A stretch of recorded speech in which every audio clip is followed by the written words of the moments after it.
Ang kwentong ito ay hango sa totoong buhay. Karanasan ito ni Vilfredo. Taong 1977. Talaga, Cebu.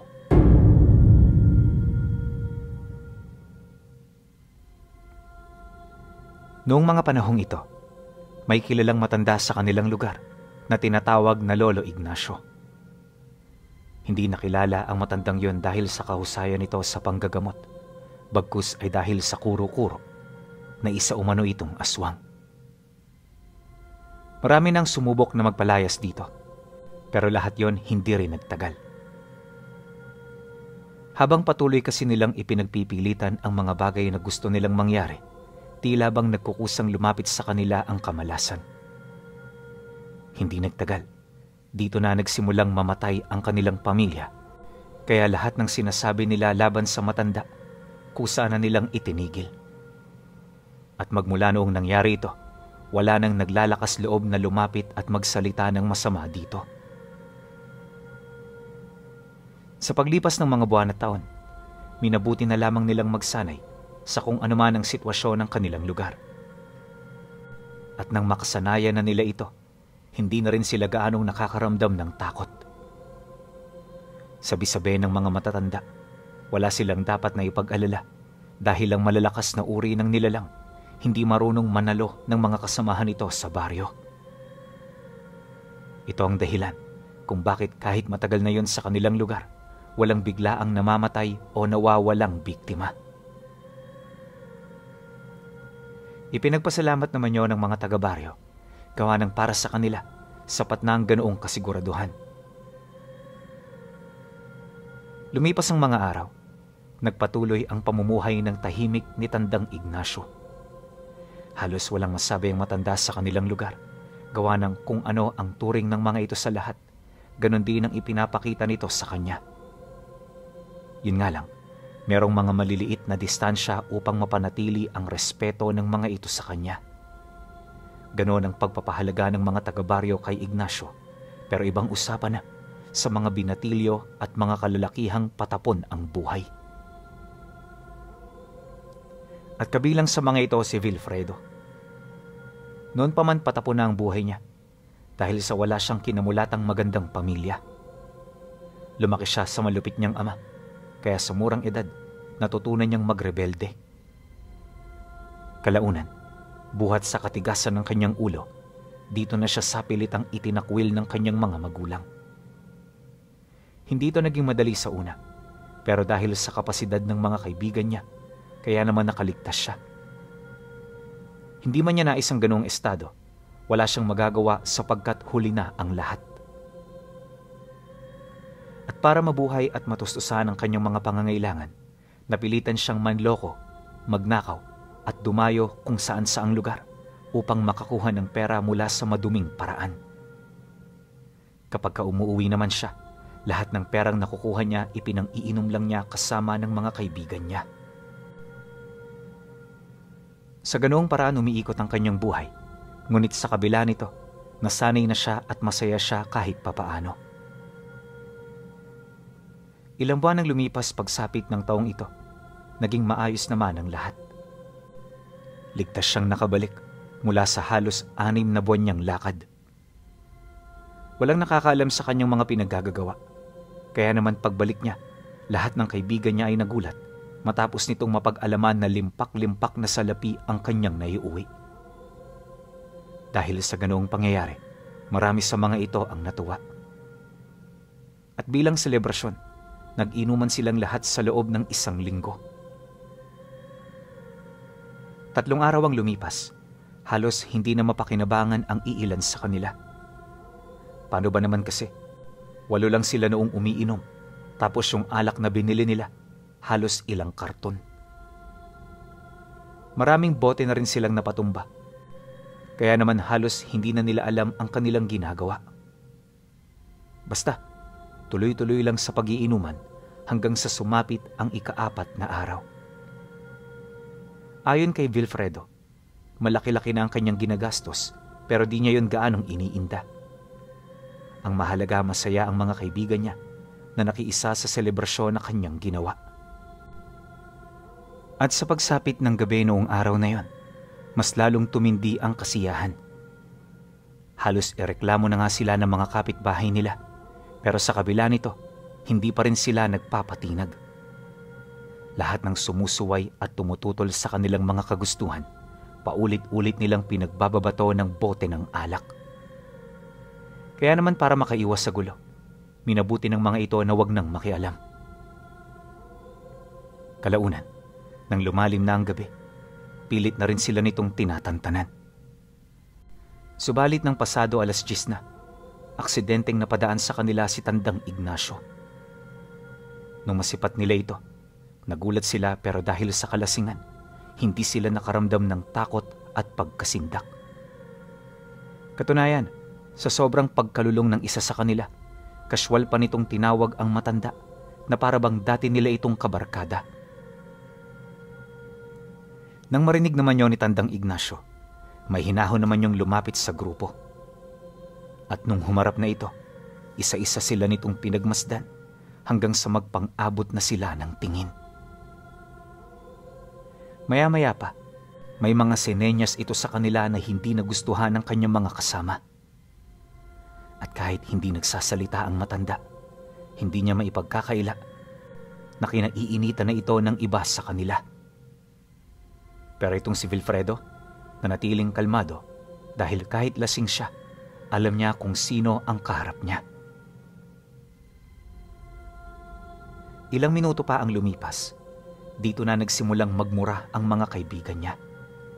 Dinuro-duro na rin ito ng matanda na kesyo na aalibadbaran sila sa mukha nito at kung ano-ano pa. May mga nandura na rin, kaya naman itong si Tandang Ignacio, may hinahon namang umatras sa kanila ng bahagya. Di nagtagal, dahil sa ganoong sitwasyon, umalis ito ng walang pasabi. Subalit ng akmang papalayo na ito, bahagya yung natigilan nang may marinig itong sigaw na nagmula sa isa sa kanila. Purong pangungutya sa matanda ang nilalaman nito, kalakip ng mga bagay na matagal nang ipinagbabala ni Tandang Ignacio na ayaw na niyang marinig. Dahil dito, agad yun napasilay sa kanila ng may nanlilisik na mga mata. Kaya naman nung masipat yun ni Vilfredo, siya na mismo ang sumuway sa mga kaibigan niya. Ngunit lingid sa kanyang kaalaman, huli na ang lahat. Dahil dito kahit ano pa ang gawin niya, narinig na ng matanda ang mga katagang ayaw nitong marinig. Matapos ang nangyari, muli itong umalis ng hindi na nagpapasabi. Ikinatakot naman yun ni Vilfredo, kaya naman nagdesisyon siya na ipagpatuloy ang pag-iinuman nila sa loob ng kanilang pamamahay. Ngunit nang marinig yun ng isa niyang kasama, natatawa naman yung sumagot ng, "Ba't ka natatakot sa matandang yon? Marami tayo rito. Kahit aswang siya, hindi siya obra sa atin." Pagkarinig naman niya sa sinabi nito, biglang nandilim ang kanyang paningin. Kaya hindi na niya nakontrol pang lumapit dito, sabay kwelyo sa damit nito. "Dapat kang matakot. Dahil wala kang ideya sa kung anong kayang gawin ng matandang yon. Marami na ang matatandang nagpatunay sa kakayahan niya. Kaya kahit wala pa akong nakita, pinaniniwalaan ko ang mga sinasabi nila." Matapang na sagot niya sabay bitaw sa kwelyo. Nang marinig naman ito ng lahat, hindi na yon nagsalita. Alam ng mga ito na kailangan nilang respetuhin ang paniniwala ni Vilfredo upang makaiwas sa anumang hindi inaasahang gulo. Makalipas pa ang ilang minuto, nang medyo bumaba na ang tensyon, dito na nila ipinagpatuloy ang kanilang inuman na animoy wala man lang nangyari. Paunti-unti, nagagawa na nilang makalimutan ang tungkol sa nangyaring komprontasyon. Akala nila dito na magtatapos ang lahat, pero lingid sa kanilang kaalaman, yun palang ang simula ng mga kaganapan. Pagtungtong ng hating gabi, may mangilan-ngilan na sa kanila ang nagpapahinga na. Sila Vilfredo noon, patuloy pa rin sa pag-iinuman na animoy wala ng bukas. Ilang minuto pa ang lumipas. Habang nagkakasiyahan sila, may narinig silang malakas na kalabog sa bubong.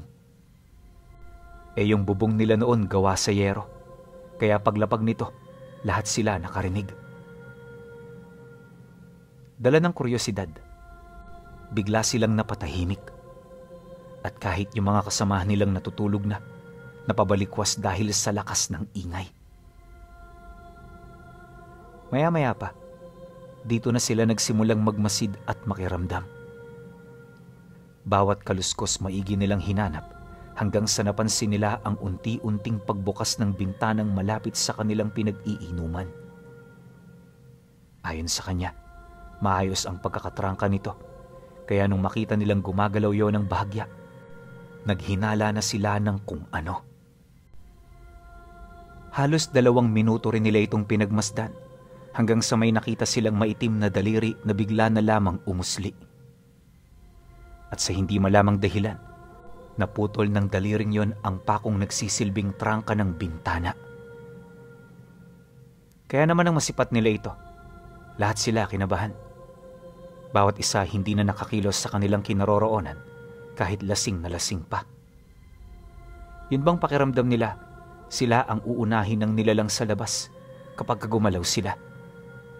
Bagay na naging daan upang magawa ng nilalang ang masama nitong binabalak. Maya-maya pa, bago nito tuluyang mabuksan ang bintana, dito na siya matapang na kumuha ng pamalo. Dali-dali rin siyang lumapit dito para abangan ang nilalang na magbubukas nito. Ngunit sa kasamaang palad, hindi yun nangyari. At sa kakahintay niya, hindi nila namalayan ang pagbukas ng nilalang ng isa pang bintanang naroon sa likuran nila. Walang sabi-sabi, bigla naman itong dinarag ang lalaking nagsalita dito ng kung ano-ano hanggang sa tuluyan na yung makaladkad papalabas ng bintana. At sa sobrang bilis ng mga pangyayari, walang kahit ni isa sa kanila ang nakasakses sa nilalang na gumawa nito. Paglayo naman ng nilalang, tanging ang sigaw na lamang ng kanilang kasama ang narinig nila.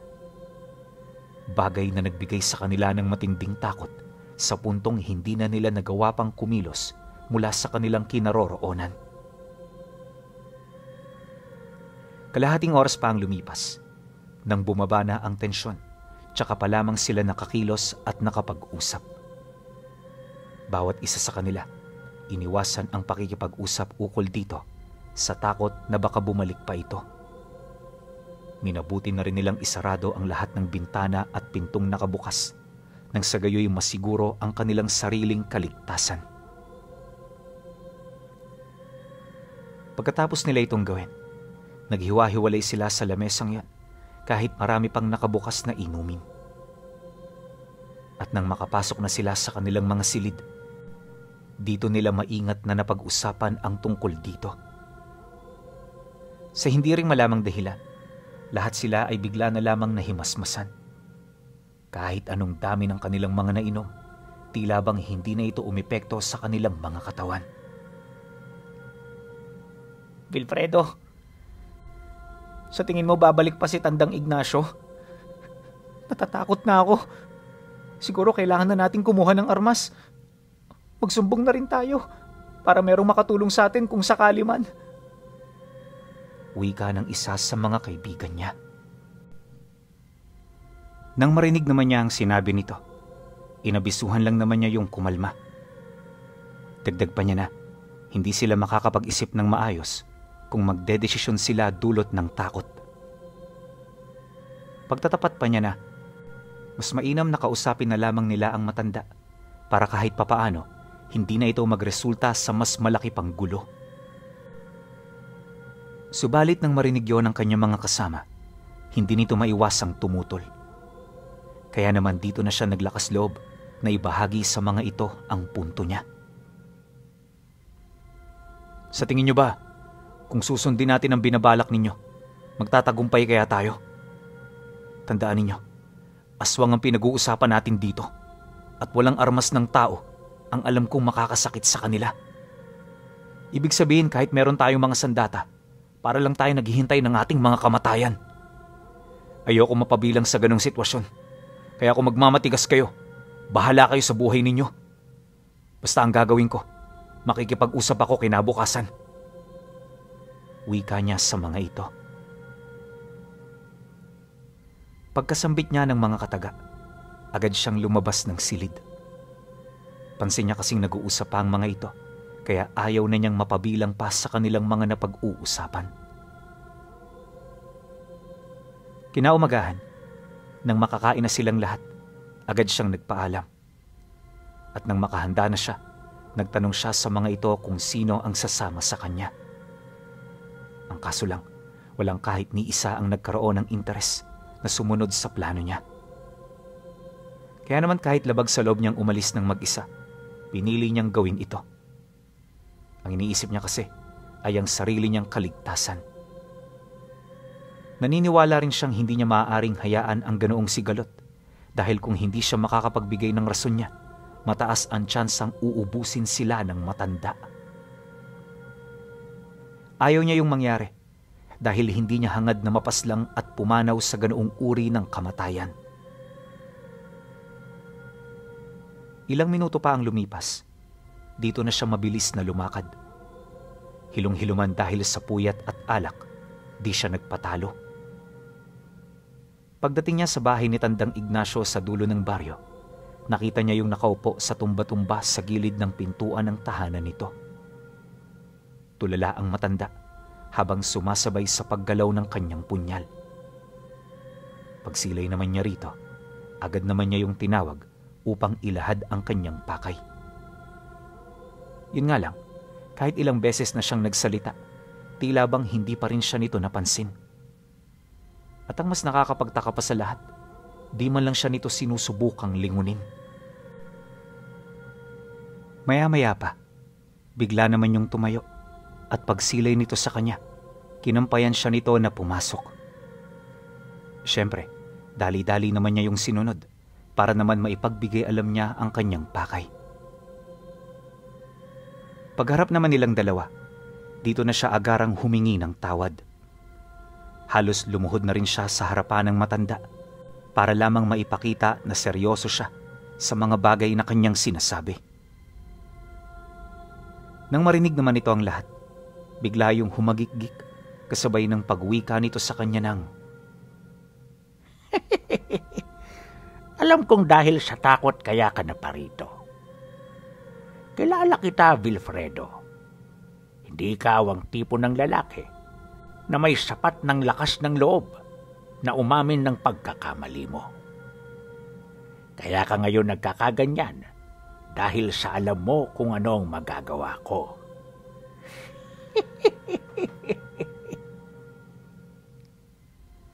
Pagkarinig naman niya sa sinabi nito, di siya nagdalawang isip na umamin. Alam niya na wala na siyang dapat na itago, kaya kahit nakakahiya at labag sa kanyang loob, sinang-ayunan niya ang lahat ng sinabi nito sa kanya. Kaya naman nang marinig ng matanda ang kanyang mga kasagutan, hindi na nito naiwasan pang tumawa. Bueno, tinatanggap ko ang paghingi mo ng kapatawaran sa akin. Pero huwag kang umasa na ganun din ang gagawin ko sa iyong mga kaibigan. Nagsisimula pa lang ako at marami pa akong iniisip na plano. Siya nga pala, gusto mo bang makita ang kaibigan mo? Nasa loob siya ng bahay ko. Naghihintay ng kanyang kamatayan.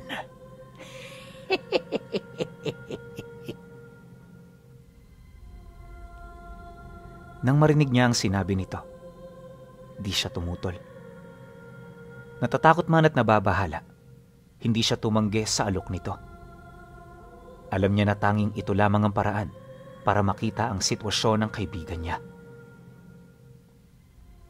Pagbukas ng pinto, agad na sumalubong ang masangsang na simoy ng hangin. Di pa man siya nakakapasok sa loob, hindi niya may pagkakaila na nakakaramdam na siya ng matinding kilabot.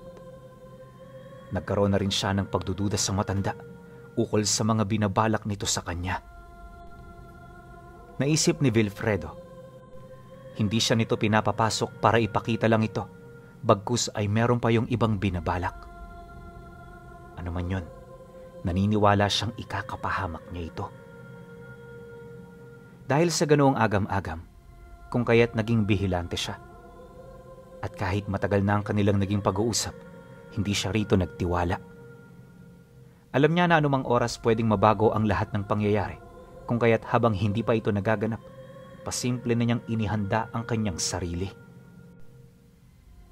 Ilang minuto pa ang lumipas, nang marating nila ang isang saradong silid. Dito na umalingasaw ang amoy ng natuyong dugo at karning nabubulok. Di man yun katanggap-tanggap ng sikmura, pinilit niya yung tiisin upang malaman niya ang ibig nitong iparating. Hindi nagtagal, nang buksan na ng matanda ang pinto, dito niya nasilayan ang kanyang kaibigan na nakabitay sa dingding. Pagsilay niya sa ibaba nitong katawan, laking gulat na lamang niya nang masipat niyang putol na ang hita nito, tapos may malaki yung hiwa sa bandang tiyan. Nakalabas na rin ang mga bituka nito, pero kasalukuyan pa rin yung nakaugnay sa kanyang sistema. At kahit buhay pa ang mga laman loob, hindi niya maipagkakaila ang mga uod na unti-unti nang kumakain dito. Bagaman hindi pa siya nakaranas ng ganoong pinsala, nasisiguro niya na napakasakit nito para sa parte ng kanyang kaibigan. Sa pagpapatuloy naman ng kanyang pagmamasid, dito niya na paunti-unting naririnig ang tila bang pag-angil ng matanda. Malalim at garugal ang ginagawa nitong pag-angil, kaya naman napapaisip na siya kung ano ang ibig nitong iparating. Hindi naglaon. Dahan-dahan siyang sumilip dito at doon na nga niya nakita ang pag-usli ng mahahaba nitong mga pangil. Namumula na rin ang mga mata nitong nakatingin sa kanya. Animoy hindi na nito mapigilan ang kanyang maitim na binabalak. Pagkatitigan nilang dalawa, bigla siya nitong sinunggaban. Nang masipat naman niya yon, dali-dali siyang umilag sabay takbo patungo sa kinaroroonan ng kanyang kaibigan. At kahit may mga uod na pumapalibot dito, pilit siya roong nagtago dahil lang nais niya maituon doon ang atensyon ng matanda. Hindi na siya nagdalawang isip na isakripisyo ang kaibigan niya, gawa ng naniniwala siya na hindi naman na ito magtatagal. Kaya naman sa muling pagsunggab nito, naputol na ang taling bumibitay dito. At paglagpak nito sa lupa, agad na lumabas ang iba pa nitong mga laman loob na siya namang dali-daling pumukaw sa interes ng matanda. Pagsilay naman niyang abala na yon sa pagkain ng puso at baga, dito na siya marahang lumabas ng silid. Ngunit nang akmang papalabas na siya, mahinahon siya nitong tinawag habang nagsasabi ng, "Hindi pa itong huli nating pagkikita, Vilfredo." Magaling.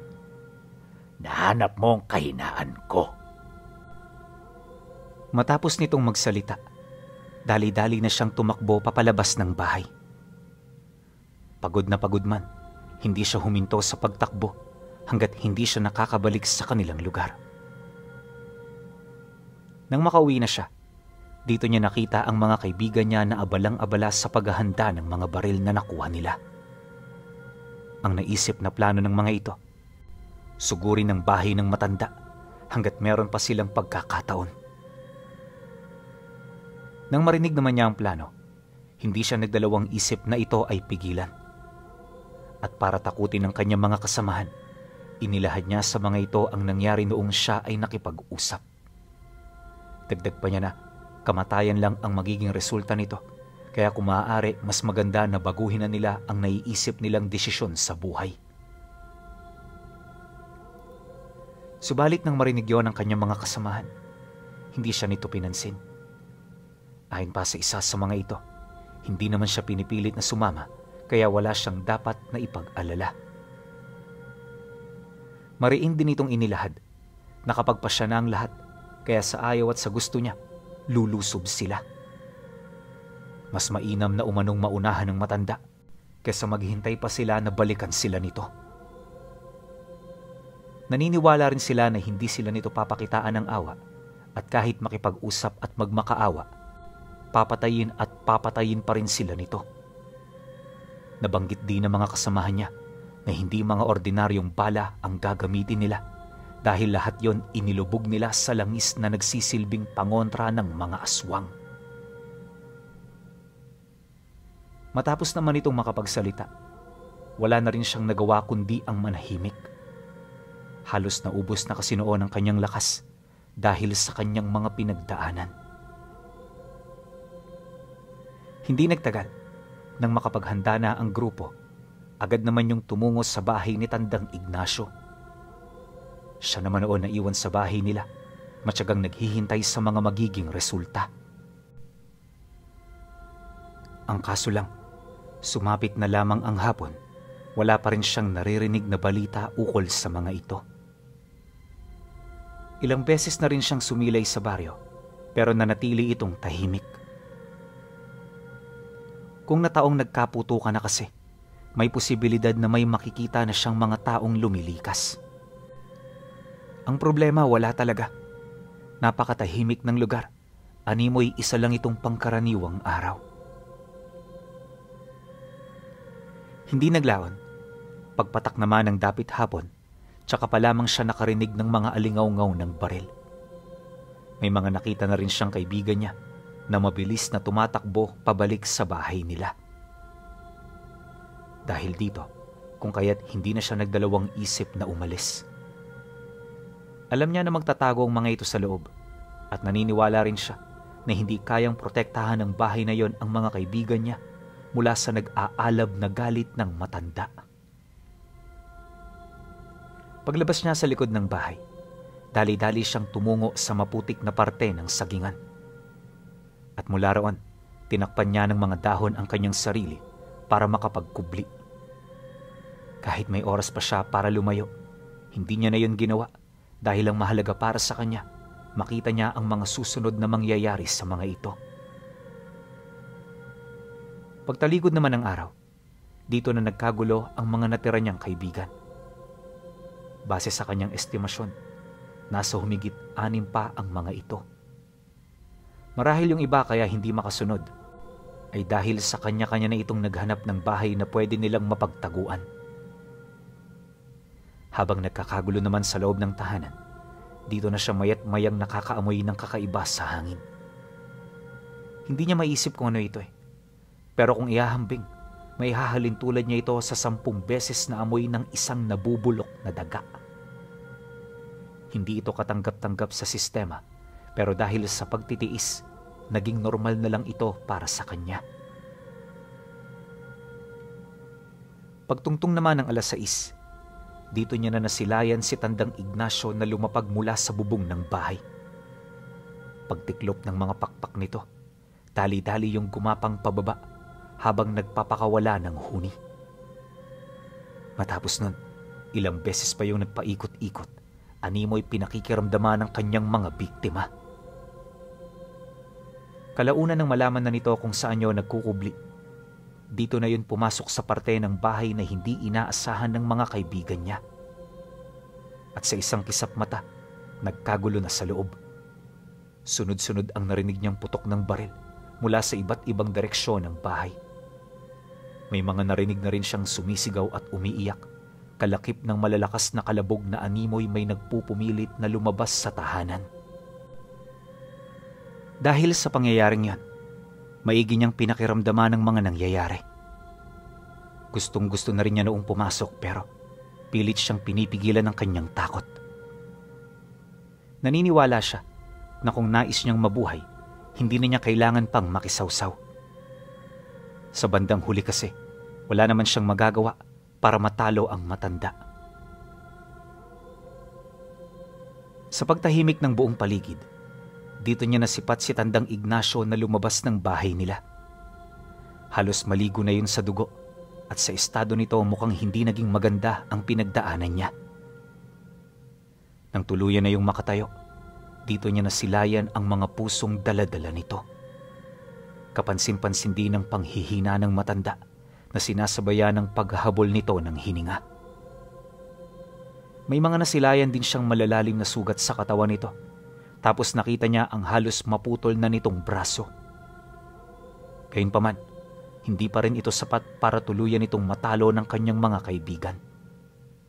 Naniniwala rin siya na kahit sa ganoong estado, nagtataglay pa rin yun ng hindi kapani-paniwalang lakas. Kaya naman imbis na pigilan ito, minabuti niya na yon ay hayaan. Niisip niya na magpapahinga at magpapagaling pa naman ito, kaya sa loob ng mga araw na yon, may pag-asa siya na ito ay balikan para paslangin. Bago pa man umalis ang matanda, gumawa ito ng siga sa gilid ng bahay. Maya-maya pa, nang medyo lumaki na ang apoy, tsaka pa lamang niya yun nilisan. Paglayo naman ito, dali-dali naman niya itong sinubukang apulahin, pero huli na ang lahat. Pagdating ng mga taga-baryo, halos matupok na ng tuluyan ang kabuuan ng tahanan. At nang maapulan na nila ito, tumambad sa kanila ang mga labi ng kaibigan niya na halos hindi na makilala. Kalunos-lunos ang sinapit ng grupo, ngunit sa kabila nito hindi siya nanlumo. Alam niya sa kanyang sarili na meron pang paraan para makamit ng mga ito ang hustisya na kanilang hinihintay. Kaya naman, habang nilalamayan ang mga kaibigan niya, lumapit siya sa albularyong nakatira sa karatig lugar. Dito siya humingi ng payo at tulong sa kung paanong makakapatay ng aswang. At pagkatapos ng kanilang naging pag-uusap, inabutan siya nito ng talibong na ilang Biyernes Santo na nitong inilubog sa langis na may makabuhay. Ayon sa albularyo, kailangan na niyang kumilos dahil mabilis magpagaling ang mga aswang. Gayunpaman, nakakasiguro ito na kung aatake na siya, madadat na niya yung nakaratay at nanghihina pa. Nang marinig naman niya ang tungkol dito, hindi siya nagdalawang isip. Walang sabi-sabi, mabilis niyang tinahak ang daan patungo sa bahay ni Tandang Ignacio. Bago rin siya umatake sa tahanan nito, sinigurado niya munang wala itong ibang kasama. At nung makumpirma na niya ang tungkol dito, para siyang magnanakaw na ng loob.